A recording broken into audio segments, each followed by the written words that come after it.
Oke, kita masih di Inspirasi Pagi dan ini juga merupakan segmen terakhir kita. Waktu kita sudah tidak banyak lagi nih para narasumber ya.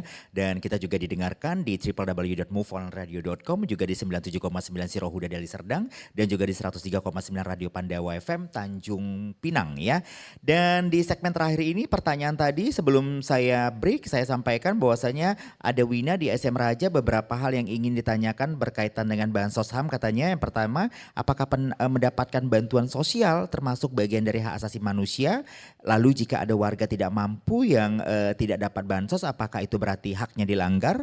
Dan yang ketiga, dan kalau bantuan sosial itu dipotong oleh oknum, apakah itu termasuk pelanggaran HAM?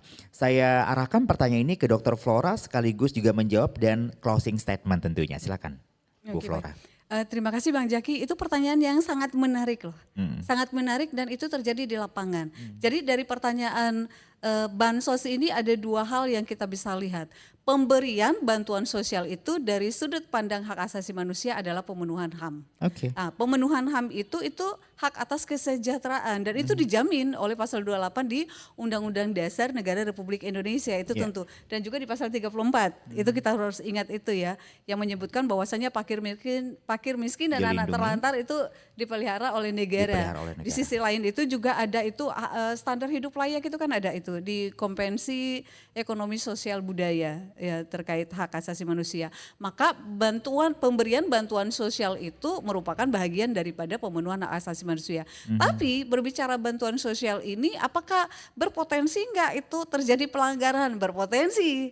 Apakah itu akan terjadi pelanggaran HAM? Kita sebutnya berpotensi ya, karena kalau di kita itu disebutkan pelanggaran HAM, nanti kita akan analisa dulu. Analisa dari si pelapor dan terlapor, kemudian dari sisi regulasi, baru kemudian dari lembaga yang objektif, tidak ada kepentingan sama sekali, itu biasanya kita lakukan seperti itu untuk lakukan telahannya. Kenapa? Di mana potensinya kalau pemberian bantuan sosial itu? Yang pertama tadi, yang disampaikan oleh mbaknya di Mbak Wina tadi itu, misalnya dia ada diskriminasi atau tidak diberikan, atau tidak tepat sasaran, atau mungkin tidak transparan dan akuntabel, yang keseluruhan itu tentu harus dilakukan kajian lebih lanjut lah dan data dukung yang lebih lanjut. Jadi pada prinsipnya sebenarnya apabila pemberian bantuan sosial itu dilakukan sesuai dengan ketentuan peraturan perundang-undangan, tepat sasaran, tidak diskriminasi, dilakukan secara transparan, akuntabel, itu merupakan bagian daripada pemenuhan hak asasi manusia. Pemenuhan hak asasi manusia. Iya, seperti itu. Ada closing Bu Flora? Untuk closing statementnya kira-kira seperti ini ya.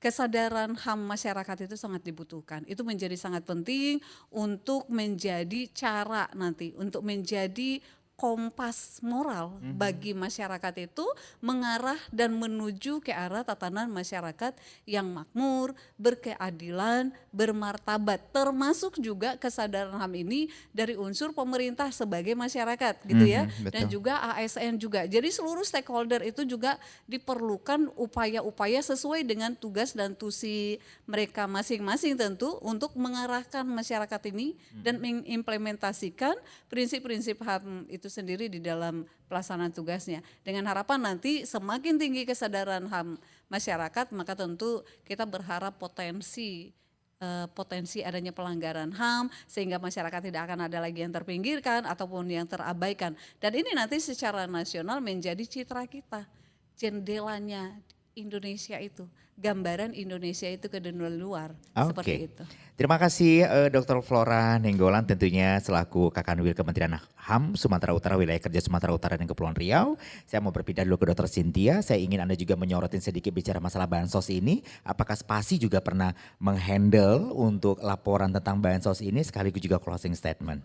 Baik, kalau untuk masalah bansos maka ini saya sepakat dengan apa yang disampaikan oleh Ibu Flora selaku Kakanwil HAM bahwa memang bansos yang tepat sasaran itu juga merupakan harapan masyarakat ya. Jadi bagaimana misalnya pendataan yang sesuai dengan standarisasi dan kriteria, maka itu yang harus disampaikan agar tepat sasaran. Misal antara rumah A dan B, kalau yang rumah B misalnya dia ke rumah dia pakai emas dan lain sebagainya, yang dapat bansos tapi malah dapat yang bansos, itu. Nah iya itu kan berarti ada kesalahan waktu validasi data dan lain sebagainya. Sehingga memang kalau yang rumah A itu lebih layak maka harus ke yang rumah A. Bagaimana misalnya pemerintah juga sudah menetapkan standarisasi dan kriteria seperti apa yang mendapatkan bansos, misalnya mereka yang terdaftar di DTKS atau misalnya untuk bansos yang ini kriterianya seperti apa, maka itu memang harus dipenuhi. Dan bagaimana proses pendataan ke akar rumput misalnya bagi masyarakat itu juga sangat penting sehingga bisa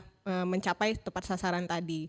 Itu ya, terima kasih Dr. Cynthia. Sedikit mungkin ke Dr. Emy, apa yang ingin dikritisi berbicara pertanyaan dari pendengar kita tadi berbicara seperti apa ini berbicara masalah bansos. Mungkin dari pendidikan, dari kaca pendidikan seperti apa ke Emy menyampaikan sekaligus juga closing statement. Iya, jadi berbicara terkait tentang masalah bansos ini merupakan suatu hal yang memang sangat penting ya. Apalagi ini menjadi satu hal yang booming di masyarakat melihat bantuan sosial itu memang tersalurkan tidak sesuai dengan tepat sasaran. Iya, sasaran ya. Karena kita memang melihat mengukur berbicara terkait tentang kemiskinan dengan memang tadi saya setuju dengan yang disampaikan oleh Cynthia, definisi daripada kemiskinan itu seperti apa yang masuk dalam kategori berbicara terkait tentang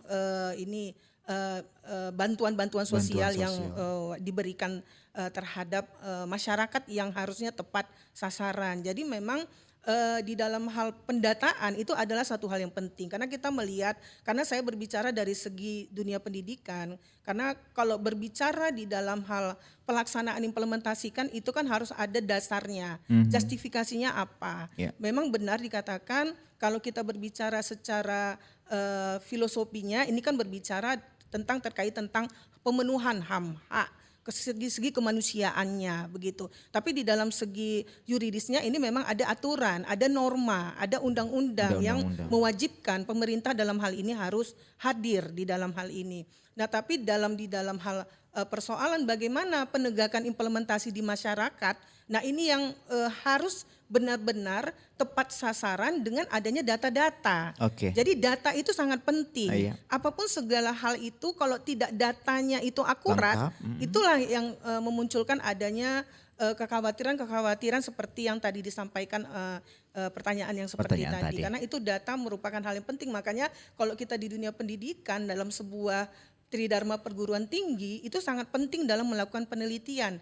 Penelitian itu dia diperkuat dengan adanya data. Data-data itu baik data primer, data sekunder yang terjadi misalnya di dalam data yang akurat dan juga mungkin dari masyarakat yang benar-benar tepat sasaran. Jadi bagi saya memang sebenarnya ketika berbicara bagaimana implementasi pelaksanaan kesadaran hukum di masyarakat ini bisa berjalan dengan baik, itu kita berharap bagaimana masyarakat itu juga bisa menjadi pelapor dan pelopor sebenarnya. Jadi ketika ada hal-hal yang terjadi pada diri dia, mungkin saja dia bisa menyelesaikan masalah yang ada pada dirinya ketika itu ada pelanggaran HAM misalnya.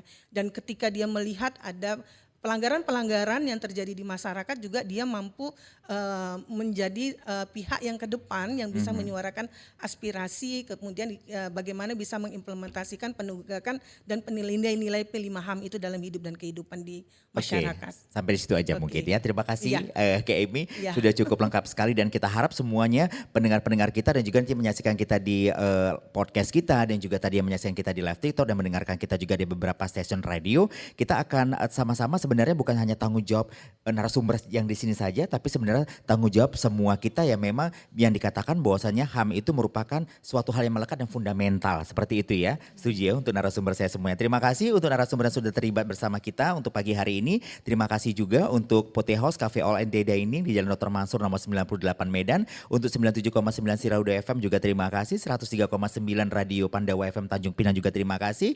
Kita harus pamit. Saya Zaki Yusuf, produser acara ada Tegar Manatar, teknis dan lighting ada Ari dan juga White, juga ada Malvi selaku kameramen dan juga semua kru yang terlibat, ada Sadam. Kita pamit undur diri. Wassalamualaikum warahmatullahi wabarakatuh. Waalaikumsalam warahmatullahi wabarakatuh. Demikian